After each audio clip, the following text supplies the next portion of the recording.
อ๋อมื้อนี้ก็เป็นวันว่างๆเพิ่นว่าอยู่ที่มหาวิทยาลัยโรงเรียนมศเพิ่นครับ นี่วันว่างๆว่าบ่มีหยังเฮ็ดเพิ่นว่านั่งจุ่มกันนั่นล่ะนี่นี่ซิวๆเพิ่นว่ามื้อนี้อยู่แบบโดดเดี่ยวเดียวดายอยู่กันคนบ่หลายดอกแต่ฮักหลายกว่านั้นอบสอีกเอาบ่แม่นเด้เนาะอบตเอาบ่แม่นเนาะหลายกว่านั้นตำรวจอีก โอ้เบิ่งเขายกแกงไปตี มีแต่นักเลงอยู่แถวนี้เนาะ สบายดีตามเคยเนาะตอนนี้ก็อยู่ซ่องเรียบร้อย10ไอเฮาคือเก่าเนาะว่าตอนนี้ก็เป็นว่ามื้อนี้ก็เป็นวันว่างๆมื้อนี้นะมาอยู่กับเด็ดไอดอลซื่อๆเพิ่นว่า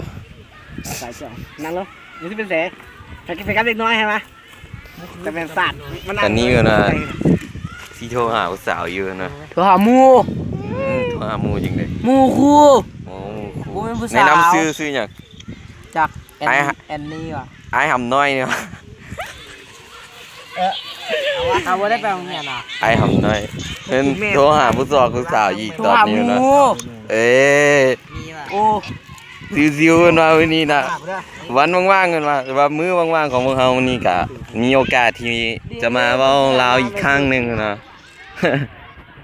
แบบซิวๆเลยนะวันว่างๆเอาแต้วแบบผู้สาววางซ้ำนี่ไอ้เบาหนองไหน บ่ ผู้ใดกันหน้า หมาบ่ได้ เฮ้ยอย่าว่าซั่นมีแต่คนรอๆพ่อเมียตายเบิด โอ้เย็บยามเหลือเกิน วันว่างๆของพวกเขาเนาะวันนี้ บักนัดบ่อยู่โทรหามันได้มันบอก มาลมผู้สาวมาวันนี้มาเอาลมผู้สาว จักเล่นมาละอีนั่น ผู้สาวอ่ะบ้านไหนนะผู้สาว หมู นะบ้านไหนอะนะ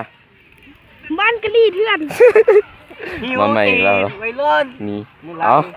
ผู้ใดเห็นหน้าคนนี้ก็ฝากเอาตีนยัดปากอย่างคนนึงนี่เด้อ ข้ามาข้ากิตีลายเฮาไว้สิไปลิ้นน้ำอีนี่แหละ เฮ้ยคนนี้อ่ะ กะลีเถื่อนมันนี่เนาะ นั่นกับมันก่อน วันว่างๆกันวะ มันบ่ คัน ว่างอย่างอีกแล้ว คันมือบ่ว่างกับบ่ได้ลงมื้อนี้ก็เป็นมือว่างๆกันวะ บ่ให้ไปลิ้นน้ำบ่ 3 ปีแล้วที่ไม่ได้ลงคลิปเพิ่นว่าอีก ให้หูไปงานนั่นค่ะ